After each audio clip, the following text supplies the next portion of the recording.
I want to talk about multi-class classification.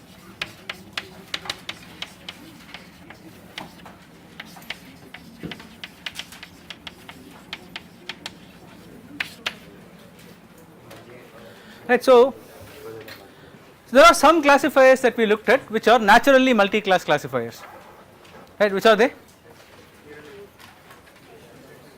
Neural networks, yeah, with a little bit of work, yeah, they are multi-class. Something which is more immediately multi-class. Decision trees immediately multi-class, right? No need to worry do any fiddling around with. Anything else? Naive Bayes, right? All the Bayesian classification that we looked at, right? All those are immediately multi-class classifiers. But then there are things which we looked at which are inherently two-class classifiers, right? SVMs is one of those, right? Very popular of those. And any other two-class classifiers that you know? Logistic regression is inherently a two-class classifier, but we have multi-class variants of it. I did the two-class classifier in detail in class, right? But there are multi-class variants of logistic regression. But again, the two-class one is the one that is best understood, right? And any kind of discriminant function-based classification that we looked at, right, are inherently two-class classifiers, right? I mean, you can think of ways of converting them into multi-class classification, but inherently two-class classifiers, right? So suppose I give you a very powerful mechanism for constructing a binary classifier. Can you solve a multi-class classification problem using that? Let us make it even more concrete. I give you an SVM, right? I will give you this packaged code for an SVM, right? I am telling you this is the best possible SVM implementation, but it does only binary classification. Can you use that and convert it into a multi-class classification thing? How do you do that?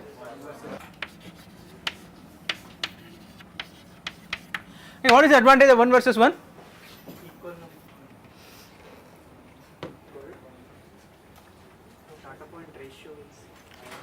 Could potentially be balanced, right? Hopefully, I mean, depends, right? So I could still have an unbalanced classification problem. I might have 30 classes in which each class has 10 data points and one class has 10,000, right? So even 1 versus 1 will be a problem then, right? But 1 versus all will always be a problem, even if you have equal number of data points in every class. 1 versus all will be a imbalanced problem, right? But what is the disadvantage of 1 versus 1?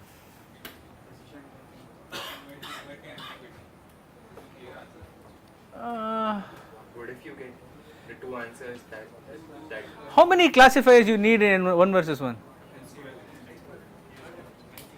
N choose 2, right? So that is a large number of classifiers. Suppose I give you a 100 class classification problem, right? So how many classifiers will you need in 1 versus 1? Huh? Large number, right? So during the time when we actually want to classify it, we need not run them all. Like at the time of the creation, which would probably be a one-time process. Yeah. We would need all. Okay, and when you actually want to classify, how many do you need? How many would you actually fire? 99. Whenever you run one, you get rid of one possibility for a sample. Do you? How come? Because if, for example, if you have class A, B, C, and D, run the classifier for A versus B, A versus C, A versus D. Then? Run it for A versus B. You throw one of them out. Then, suppose it was B who won, then B versus C and one of them out again. You could do that, right? But then for that you have to be a little bit careful because the guarantees that you would have are slightly weaker, right? So this is really not called 1 versus 1, okay? So that's one version of running 1 versus 1, which is called a tournament, right? So essentially what you are suggesting is run a tournament, right? So you train lot of 1 versus 1 classifiers and then you run a tournament, right? So you need to train that many classifiers, but when you are deploying it you will have fewer numbers to use, right? But the problem with that is, suppose your A versus B classifier was weak, right?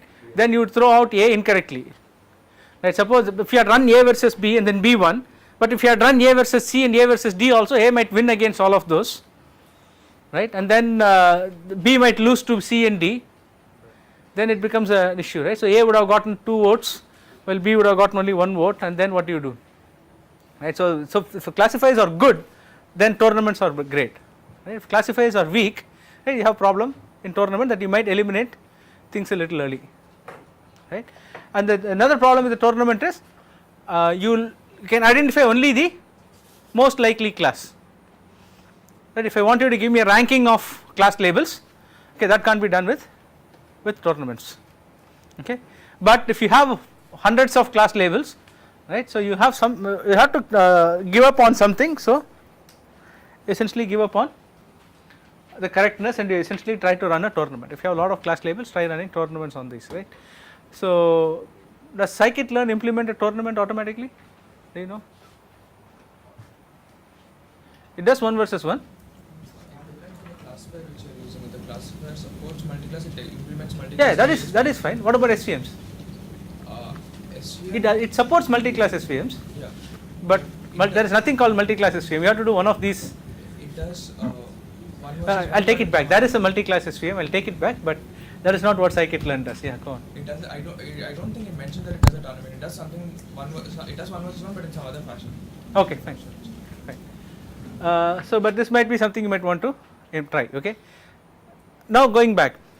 So I told you that it's possible that you have severe class imbalance in a 100 class classification problem even, right. So you have one class that has like 1,000,000 data points and each of the other classes have like 1,000 data points, right. So what would you do in that case? So we spoke about some ways of fixing the problem, right, the class imbalance problem. So weighing one class more than the other, undersampling, oversampling. Did we talk about those at some point? I vaguely remember discussing class imbalance in the class. No? We discussed class imbalance in the class, right. So there are different ways of fixing that. You could try that. Alternatively, you could try some kind of a hierarchical classification, right. So what you do in hierarchical classification is you essentially try to split the classes into 2 groups, okay, and then say that okay, first level I will see whether it goes into group 1 or whether it goes to group 2, okay, and the next level then within group 1 I will try to assign it to a specific class, right, or I can split it into groups 3 and 4 and then within that group 3 I will assign it to a specific class, right. You could do some kind of hierarchical classification. So what is the challenge here? So sorry, choosing the hierarchies, yeah, choosing the groups, right. So unless the groups come to you somehow from the domain itself, right. Sometimes you could have people classify web pages, right, and then you can go and look into some open directory project or something like that and they would have nicely classified web pages for you there, right. So you will have a hierarchy of web pages. There you can then look at the classification down the hierarchy. So you will start off with saying okay, entertainment versus news, and then within news you could have say politics, sports, and then within entertainment you will have movies and I don't know, sports comes under news or entertainment, so wherever, right. So you will have this kind of hierarchies and then you can use this hierarchy to give you your hierarchical classification, right. In the absence of that, right, how would you want to do this? If I want to induce a hierarchy, I will give you a flat set of 100 labels. If you want to induce a hierarchy on these 100 labels, how would you do this?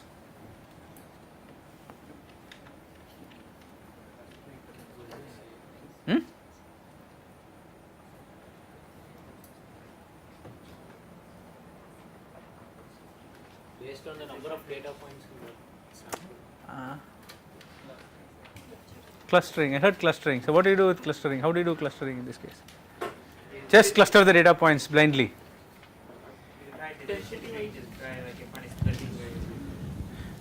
Yeah, but then you are essentially solving, we don't know which way to solve it, right. So how will you cluster it?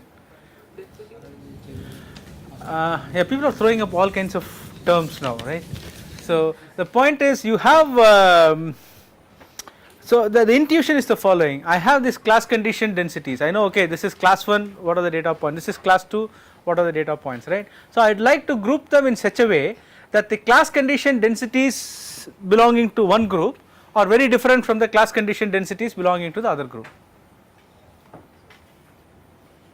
right. Does that make sense? Suppose my data is like this, right? So I have all my class 1 here, class 2 here, class 4 here, and class 5 data points are here, right? 4. Okay. So what is a grouping that suggests itself to you?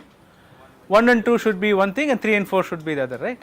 So if you think about it, so this is the class condition density. Assuming these are drawn from Gaussians, right? I will have a mean here and some variance over this, and the mean will be somewhere here and some covariance. So these look closer, right, than the means of these distributions. So that is the basic idea. One way of achieving this is to say that, okay, I will do clustering, right, and then I look at the class labels that fall together, right, which class labels fall together more often. This is very nicely done, right. So what if my classes are actually like this?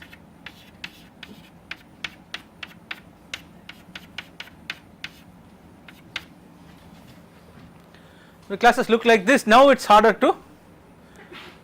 to separate them out, right. So what you can possibly end up doing something like this, right. I find some clusters, some groups of data points like that, and now predominantly in this, okay, I have class 1, predominantly in this I have class 2, predominantly in this I have class 3, and predominantly in this whatever, predominantly in this class 3, class 4. Now I start looking at which of the clusters are similar, and then I can do some kind of How do we predict values? Like, do we look at it? How predict do which values. we predict the class of The training data is given to you, right. yeah. Then So you have the training data, you are just doing clustering on the training data. So the training data will tell you what the class labels are, right. Right. There's really no formal way of doing it. I am just giving you tips, practical tips for addressing some very large problems. Sorry. how would this help in making our classifier? I didn't get this. So I have done these clusters now, right. I have clusters, and I can figure out which clusters are similar to which clusters are close, right. I have some description, like suppose I am using some kind of a Gaussian model for describing my clusters. I will have some description of the clusters, right. So I can now figure out which cluster is close to which cluster. I will talk about hierarchical clustering depending on today or Friday, where Friday stands for next class, okay. So today or Friday I will talk about the hierarchical clustering. Then you can see that, okay, there are 4 clusters, and then these 2 clusters get merged first, and then these 2 clusters get merged. So at that point I can say, hey, okay, now I am going to say all the classes which are more prevalent in these 2 clusters should go together. The classes that are more prevalent in these 2 clusters should go together. And on those clusters we built our classifier. The data points that belong to those clusters, you go and build a classifier, right. First classifier you build on all the data points that separates these 2 clusters from these 2 clusters. That is basically it. So I do not want to do a distinction at the very beginning. I do not want to do a distinction between this and that, this and this, and so on and so forth, right. Then how does this help us in class imbalance?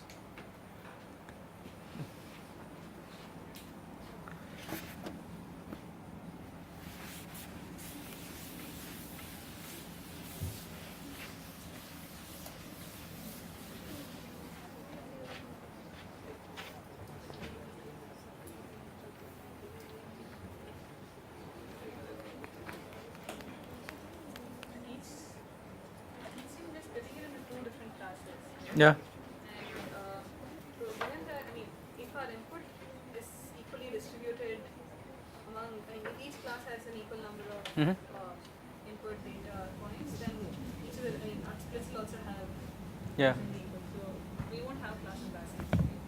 No, what if originally you had class imbalance? What if originally one class had 1,000,000 points and all the other classes had 1,000 points each? Then maybe if you can get your clusters so that 1,000,000 class things on one and everything is Yeah, if that is supported, right? If the data supports that, yeah, 1,000,000 and this is extreme, but say 10,000 to one class, but we do get real data like that. Clusters on the class labels, so that you would get a cluster, a pure cluster of some class. Even if it has less number of data points, it would be a cluster of that class.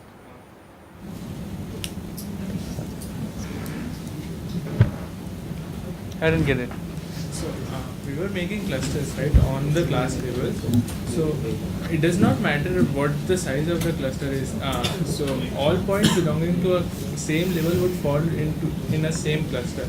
So how would it cause a class imbalance? No, it will not cause class imbalance. I am asking how will it relieve you from class imbalance? It does not suffer.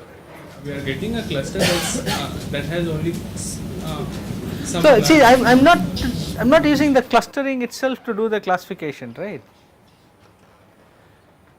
I'm only doing the clustering so that I can group the class labels, and then I go back and try to solve the classification problem after that. You can try to have a balance between a combination of classes. Yeah. So I suppose all of you are going to try out different things.